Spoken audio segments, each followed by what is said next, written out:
Victoria, protesters, as we know, have maintained an extraordinary degree of nonviolent discipline. Actually, media reported the protesters, and I quote here, that they are freaking nice, very polite, orderly, and the cleanest and tightest ever. Where all this nonviolent discipline comes from? What can explain such an unusual degree of this discipline, including commitment to staying clean and taking care of the place of the protest, like the demonstrators did? Well, one thing is that Occupy Central, because they actually announced the movement a year and a half ago in early 2013.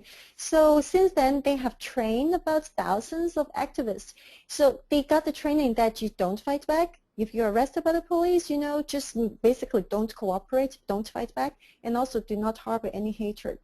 But then now that we have 200,000, 300,000 people, we really don't know what the exact figure is. With so many people, how do you actually train all these people? So this is quite striking, because when I watch the whole movement on live stream, and also I watch and listen to all the interviews, people just instinctively know that they have to maintain absolutely nonviolent discipline. Any small mistake would derail the whole movement. Now, why do they know this?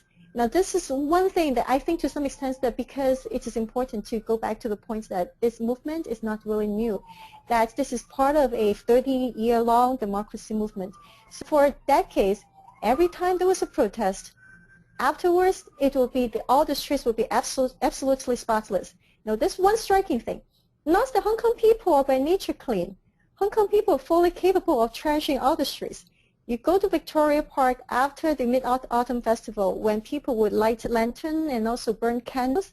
Afterwards, you have wax everywhere, you have garbage everywhere. But the same Victoria Park, after the June 4th candlelight vigil and after the July 1st demonstration, the park will be completely spotless.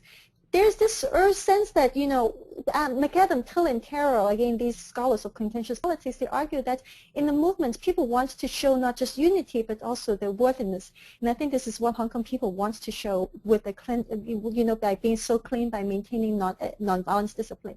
We deserve something better. You know, they go even further. They actually build barriers. They set up barriers and everything. And some people who are expert at that are sort of recruited into it. Someone was even joking the other day, before long they'll probably bring in electricity and running water as well. Of course, that's not possible off the street, but at least this joke, I think, tells the story. Right. Victoria, you did mention about those trainings that took place, you know, starting from 2013. Who was doing those trainings, and who even came up with the ideas of, you know, being nonviolent? I mean, where did it come from? What do you think? Well, Occupy Centrals understood that, you know, if you're going to have a disruptive action, and then they also understood that the police or other people will provoke, you know, riots to make excuses for repression. So they just understood that. Now, where did the idea of nonviolence come from? I mean, as far as I could tell, Benny Tai and essentially the Occupy Centrals is led by 3 people, 2 professors. One from Hong Kong U, one from Chinese University, and one pastor. So you can see that 2 professors and a pastor, it's just like something they just instinctively know. And so they began to organize people, but at the same time, as I emphasize, it's like everyone on the street just knows.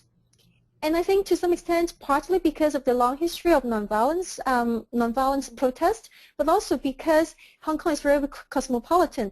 And it looks like people actually have been watching very closely everything going on around the world. So there's access to information, and people also understand that they really have no stomach for violence, and also for somehow that they just know you can't even throw one piece of rock, or the whole movement will collapse.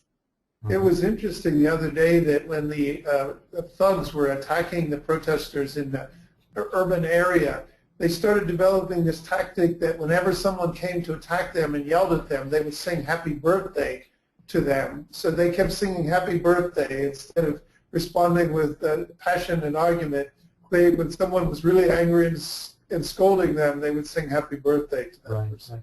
And I read somewhere that there are actually specialized units within the movement that are responsible for maintaining nonviolent discipline that would make sure that there won't be, that the protesters will not attack the police, that there would be some kind of separation, physical separation even between the police and the protesters. So there are specialized kind of groups within the movement that are just responsible for the nonviolent discipline. Is that something that you also noticed? So this time that you see basically people who wear either a special T-shirt or wear a special armband patrolling protest sites, and also make sure that both the people, the protesters, are protected, and also kind of serving as guard. And this is not new. So again, in the past 2 decades of protest, every time there was a protest, there will always be patrols. So this, again, for whatever reason, people just know. And I think partly because Hong Kong is very cosmopolitan, people have access to world news, and also people really care about everything that Hong Kong has. So no one is willing to fight for democracy by using any violent means.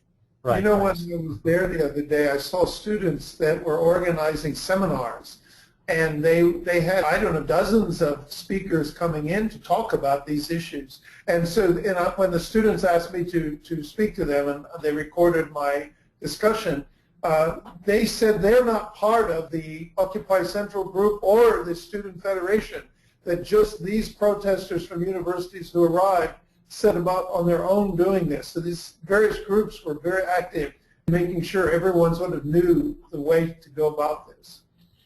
Okay. And then also, especially when the thugs were attacking the protesters in Mong Kok, you can see, because everything was live streamed, you could see the faces of these protesters. They were really, really upset, but they restrained each other so that there would be no violent responses.